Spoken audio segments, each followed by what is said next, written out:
Welcome to this very special episode of the pre-budget show, Budget Hotline. Over the next 2 weeks in the run-up to the budget, we'll be answering all of your questions like we've been doing through the course of this week on personal finance, tax and real estate. Live on air between 6:30 p.m. and 7 o'clock every day of the week. Today we're talking about real estate. Now there's a lot going on in the space of real estate. We know that there's a real estate regulator in the works. The GST is going to make a massive difference. And then of course, demonetization. There have been also a lot of reports that have been written so far about the fact that real estate might see a massive price cut. Is that really true?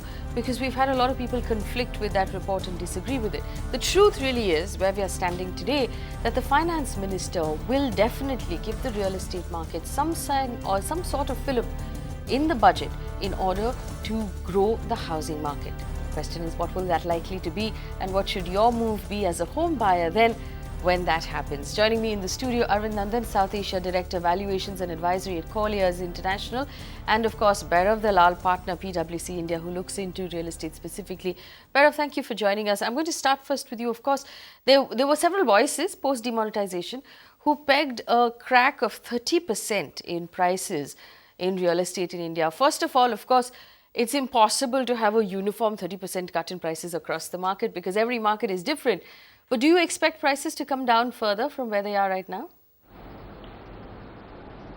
I think the overall answer is yes. But again, as you said, I don't think so. It will be a 30% straight cut across the country. Some micro markets will witness a price cut largely because of the demand going down, and the developers will have to do a little bit of price adjustment to pick up the sales. Well, Arvind, are you also expecting prices to come down? Because a lot of members of the real estate sector themselves tell us that there's no room for a price cut, but of course they'd say that. Are you expecting prices to go down further? Well, I quite agree with what he said just now. Prices going down is a tricky proposition to hold on to. Prices might come down, but not very significantly. There are various reasons for that. And definitely, I don't believe there is a 20-30% cut in the making, because there are other things which will actually make it a little more buoyant in the coming times. So even if there is an impact, it's going to get cushioned up by quite a few other factors like demand picking up, like incentives such as the interest rates, subventions that are already been announced, and few other things. So eventually, if you net it all off, and we don't even know the impact of GST yet, which is in the future, a little while in future. So overall, I don't think there is a massive cut impending anywhere. There could be a minor correction, maybe 5 to 6, 7% or so, but I don't see a very major cut happening overall. All right, neither of our guests believe that there's going to be a major cut in real estate. Sanchit is on the phone line from Noida with a question for us. And for our viewers at home, if you have a question at all about property and the taxation with property, or anything to do with the changes that we might see in the budget, feel free to get in touch with us. Our phone number is at the bottom of your screen. Sanchit, though, in the meantime, is on the phone already. Sanchit, what is your question? Yeah, my question is that I have purchased one unit in Ajnara, Noida, Ajnara Play Garden. Yes. And it was way back in 2013 I bought this unit. Mm-hmm. The flat is still under construction and the builder is charging the service tax on it. Whereas as per the ruling in 2016, in one of the cases, it was ruled by court that living or service tax on under construction property should not be done. So my query, the concerned people is that you need to pay that tax or no? Well, that's a good question. Has the property been delayed by any chance, Sanchit? What was the delivery date that was given to you? The delivery date is January 2017, and when I recently visited the site, they said it will take another 1.5 years or so. So first question was, what would be the, should we pay service tax on it? Second question is, what would be the penalty on the builder end if they do not, if they fail to provide the property in time? All right. So first of all, the thing you must know is that the new real estate regulator will come into effect soon enough. We're expecting in a few months. And UP has already got its rules ready, which means that this construction that you've bought in will come under the purview of that regulator, and there will definitely be a compensation, which is the SBI rate plus 2%, if I'm not mistaken. Let me first go to Bhairav. Bhairav, let's deal with the service tax first. All under construction property comes with service tax. But there was a hearing, and he's right about it. There was a ruling by a High Court that said that service tax on under construction property should not be applied. So, where do the current buyers stand? Does he have to pay service tax or no? So I think the way it's going right now, I think as we talk, I think this matter is kind of headed for Supreme Court, and we will finally have a Supreme Court view on this particular issue. Until then, I don't think so the developers will not collect service tax. They may collect service tax in the form of fixed deposit receipts with kind of titled pledge to them. But I think from a buyer's perspective, it will lead to a situation where at least they have to pay the tax today to the developer, and if the decision comes out favorable, the developer might end up refunding the money. But I don't think so the developer is going to risk not taking the service tax from the home buyer today, because if the decision goes in favor of the revenue, then I think the developer will have to pay the entire service tax with interest and everything, and at that point of time I don't think so he will want to go behind each customer. Right, so you do have to pay service tax for the time being, and if the Supreme Court rules in our favor as home buyers, then maybe we can get a refund from our developers. Arvind, let's talk about compensation for delay, and most of the NCR region is facing that problem right now. Under RERA, there will of course be standardized compensation for all delayed projects. Yes, that seems likely. In fact, at this point in time, unless there is a clear pronouncement done, there's a lot of haziness around it. So there is of course a compensation, but I really don't, I'm not able to put a finger on what it might be, what quantum, what percentage it might be. According to the act that the Parliament passed on the real estate regulator, there is a compensation, and it would likely be the SBI rate plus or minus something set by the states. This is compensation that will be uniform for both developer and customer. So if you delay a payment, or if the developer delays construction, the compensation will be the same. But for that to apply, we have to wait for the regulator to be passed in your respective state. Ketan Yes. Mehta is on the phone line from Borivali in Mumbai. Ketan, what's your question? Yeah, there is one query always. Whenever we want to invest in mutual fund, no, Yes? they normally gets their payment 5 times a month. Normally, Okay. mutual fund gets their fund 5 times a month. Say after 5th, 10th, 15th, 20th, 25th, and 38th. Okay. And always they say that you will get 10% return, 12% return. But since last 2.5 years, it is always negative, madam. Okay. So actually we should invest in mutual fund, or whatever we have invested we should take away. Okay, so Ketan, first of all, let me just clear up a couple of things for you. Now, the choice of making payments, whether you do it monthly or bi-monthly or more often than not, is completely left up to you as a customer. You can choose to make as many payments to your mutual fund or as few as you want to. So there's nobody who can force you to make a certain number of payments. Secondly, your mutual fund advisor is not allowed in any way to promise you a return of any sort. So he cannot guarantee you 10% or 5% or 8%. If he's giving you any sort of a guarantee, he is breaking the rules of mutual funds. So you have to be very clear about this. Someone is giving you a guarantee of return on mutual funds, he's not allowed to, which means that he's lying to you. That's the first thing you should know. And as far as returns on your mutual funds are concerned, it depends on which fund you have invested in. There are several funds that have done very, very well in the last couple of years. So it's likely that you have, through bad advice, picked a fund that has not done well. My first piece of reaction to you is change your advisor, get a new person to advise you, look up the research of the funds that you have invested in, go online, go to a couple of websites and see the returns that those funds have given. And then if you want to change it, you should do it with the help of a better advisor. Our email ID is at the bottom of your screen. So if you have any specific questions about what to invest in, just send us an email or make a phone call, and I will call you back after the show and we'll have a conversation about the funds you're holding. Right now we're talking about real estate. I understand Hema Malini is also on the phone line from Chennai. Hema, go ahead. Yeah, I'm Hema Malini. Actually, is there any possibility that the guideline value becomes equal to the market value in the near future? Okay, the guideline value. The guideline value is also called the circle rate. Arvind, and there's been a lot Yeah. of talk about the fact that these rates have now crossed market value in some places. They're just a benchmark rate for the government to understand how much tax to be charging. Yeah. Do you see a possibility where circle rates or guideline rates actually are the same as market value?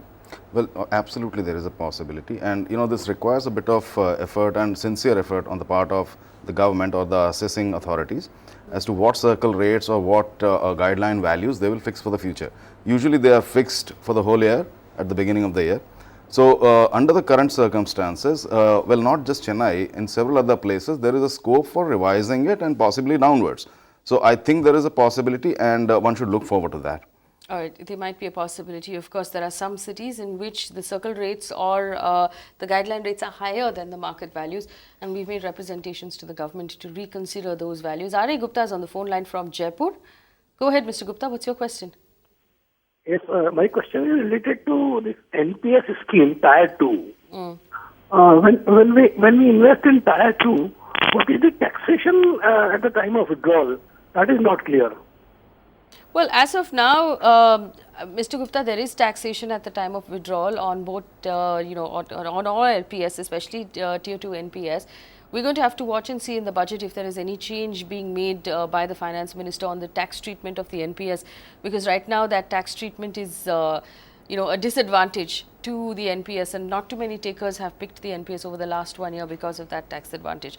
But we'll take a quick break. We'll come back and we'll talk more about the budget and your expectations, especially when it has to do with housing. That's on the other side. Don't go anywhere.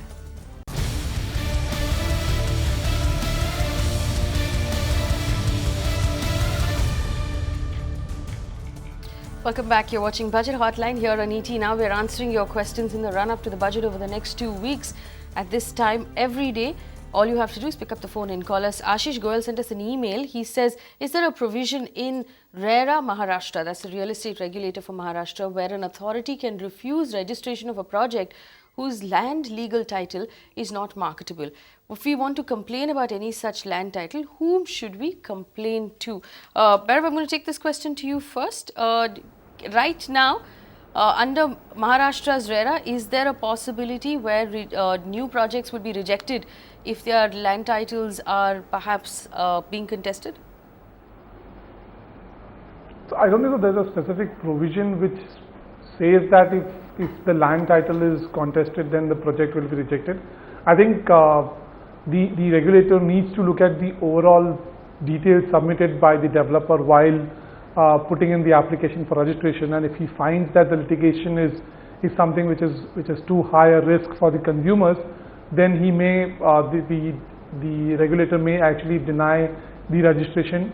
But the problem with land title in our country is there is no land which is really free from litigation. So if we apply that standard, then I don't think so any project will ever get a registration with the regulator, whether it's Maharashtra or whether it's the entire country.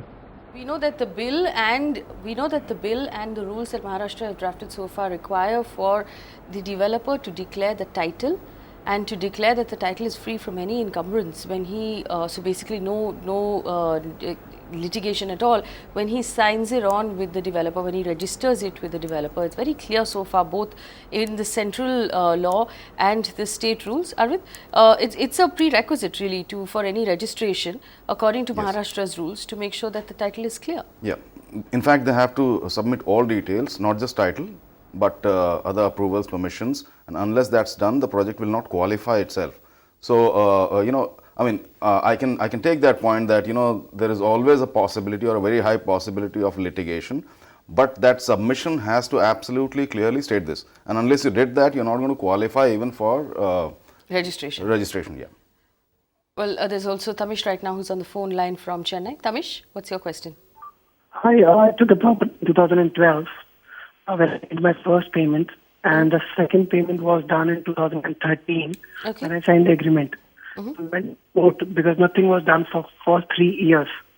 But the court said they will, because they do not know when the agreement was signed. So, and then later on, the court from the case from the local team was referred to Delhi, because the flat, there is some regulation which have come in that the flat value is above 1 crore. So tell me, when I make the first payment, which was some amount, this property in Delhi NCR, and I sign the agreement after 1.5 years, which date is 36 months valid from? Is it Well, from 2012? It depends. first Tanish, was do made? you have any sort of receipt or any sort of proof of payment that you have made? How is that payment made? By check? Check.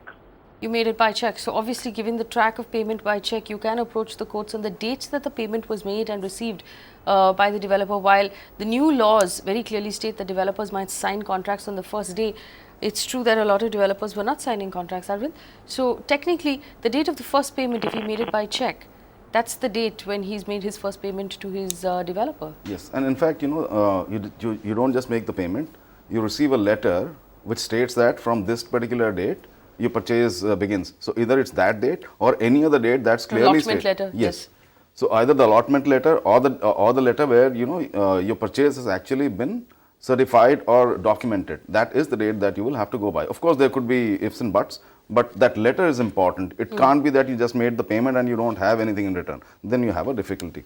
Right, and even if you've made a payment by check, then there will be a bank statement that traces that payment to the developer. And that will also be useful. A consumer court lawyer would be able to really help you in this particular case. Parvinder Singh is on the phone line from Delhi. Parvinder, go ahead. Yeah, I just wanted to know, after demonetization, what percentage of the go down in primary as well as the secondary market? Well, if we knew that for sure, Parvinder, we'd be millionaires. But unfortunately, it's very difficult for anyone to really guess. But I'm going to make our guests do that. I'll try first with Bhairav. Bhairav, let's just take the Delhi market because Parvinder Singh is calling us from the Delhi market. Now, Delhi has always been a very cash-heavy market, especially South and Central Delhi. Do you believe that South and Central Delhi will correct? And if yes, by how much? So again, as I said, within the micro market also you may have different projects which are at different stages and different buyers and sellers. So it's really very, very difficult to say whether it will correct or no. But the overall trend seems to be a little bit of correction. And again, if it's a micro market like Delhi, which was so heavily reliant on the cash market, then I think the correction will be slightly higher than some of the other ones. So if I have to take a wild guess, it should be something in the range of 10 to 15%. 10 to 15%? Arvind, do you agree or do you see a larger cut? Yeah, broadly I do, but I want to break that in two parts. Because when we say market, we obviously discount the different types of properties that are in the market. So I would say, if you look at sub 1 crore properties and if you look at properties which are higher value, you could take a slightly different place, a different position. The properties that are, first sale, 70, 80 lakh size properties, there I think the impact would not be to the extent of 20-30%, although, we definitely know that there is a black component that's been there. The simple reason is that whilst the black component will go away, there is always a possibility that the demand correspondingly picks up. There are incentives in place, and like I said earlier, if there is a GST play there, it could be further up. So to that extent, in that particular market for affordable properties or 70-80 lakh properties, it could be just about 5 to 8%. However, in the larger budget properties where luxury or super luxury, as we term them usually, very loosely, the impact could be higher, and there I think he's right that it could be about 10-12% or so. Right. So look at it with with this lens. Patil is on the phone line from Bangalore. I have time for just one more question. Patil, go ahead. What's your question? Yeah. Good evening. Good evening. My builder has increased the registration amount, saying that the guidance value has increased. So whether there is any relation between the guidance value increase and the registration amount increase, because I have seen that the guidance value is roughly increased by around 5%, but he has increased the registration amount by around 50%. What he is charging. Well, so technically, Patil, the registration amount is based on the price of the home. Now, are you telling me that the price that you are paying right now is far lower than the guidance value? No, means initially at the time of booking, whatever the registration amount was told, so that he has increased by 50%. So he is saying that it is going to the government. Okay, No, Patil, tell me this. What is the price of the home that you are buying? It's around 42 lakhs. 42. And this entire 42 is being paid by check? Yes. The entire 42 is being paid by check, Arvind. So then, you know, and I'll ask Bhairav this question. Bhairav, so there shouldn't be a change in his in the value of the registration, because if it's 42 lakh rupees paid by check, then the registration value depends on the price of the home. Yeah, but I think the question still needs to be answered, whether 42 lakhs is higher than the circle rate or is it lower than the circle rate. Because if the agreement hasn't yet been executed, and if the circle rate has gone up to, let's say, something like 70-80 lakhs, then the registration charges will be on the basis of 70-80 lakhs and not the 42 lakh number. All right. So what we need to do, Patil, unfortunately I've run out of time. I have to wrap up the show. But what you can do is go to the registrar's office yourself. Find out what the circle rate is or the guidance rate is, and find out if it is more or less than the price of your apartment.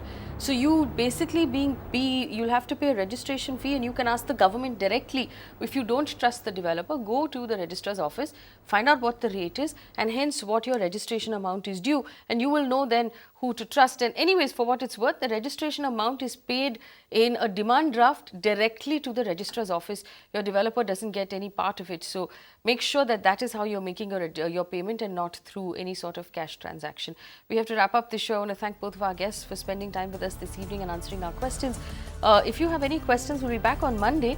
Our phone number is on your screen, so is our email ID. Feel free to get in touch, and we'll be glad to help. Thanks for watching.